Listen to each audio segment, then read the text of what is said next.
গড়ে তোলা যায়, যাকে বলা হয় রিটার্ন অন ইনভেস্টমেন্ট। মাননীয় মডারেটর, আমাদের দেখানো শিক্ষাক্ষেত্রে বিনিয়োগ যখন বর্তমানের পাশাপাশি ভবিষ্যতের নিরাপত্তা নিশ্চিত করছে, তখন প্রতিপক্ষ কেবল বিতর্কের খাতিরে আমাদের বক্তব্যের বিরোধিতা করছে। প্রতিপক্ষ দয়া করে টেকসই উন্নয়নে এমন একটি খাত দেখে যাবেন যে খাতের উন্নয়নে মানসম্মত শিক্ষার প্রয়োজন নেই। আর আপনারা যদি তেমন একটি খাত দেখে যেতে ব্যর্থ হন, আপনাদেরকে অবশ্যই স্বীকার করে নিতে হবে শিক্ষাক্ষেত্রে বিনিয়োগ টেকসই উন্নয়ন নিশ্চিত করতে পারে।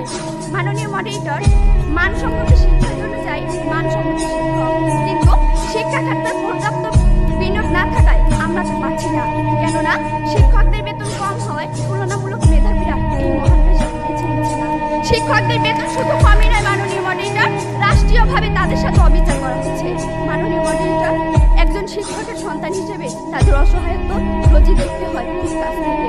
মাননীয় মডারেটর, গত ঈদে আমি যখন একটি ভালো পোশাকের জন্য কান্নাকাটি করছিলাম, তখন বাবা আমার হাতে কাগজ কলম ধরিয়ে দিলেন, আমার দিকে ছুড়ে দিলেন একটি গাণিতিক প্রশ্ন।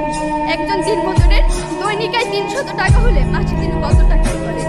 মাননীয় মডারেটর, মুখে মুখে বাবাকে জবাব দিলাম 9,000 টাকা। বাবা আমার কাছে হাত রাখলেন, চুলের মাঝে হাত মিলিয়ে কেটে বললেন, মা রে, তোর এই বাবা হাই স্কুলের শিক্ষক হিসেবে মাসে 8,000 টাকা বেতন পায়। আমি কোনো প্রশ্ন করতে পারিনি বাবাকে, লজ্জায় বাবার মাথাটা নিচু হয়েছিল। পৌরত্বের দ্বার প্রান্তে দাঁড়ানো বাবার বয়সী চোখ হতে খসে পড়ে জল। জানি না মাননীয় মডারেটর, আমার বাবার বয়সী চোখ থেকে খসে পড়া জল শিক্ষার মানকে কতটা টেনে তোলার যোগ্যতা রাখে।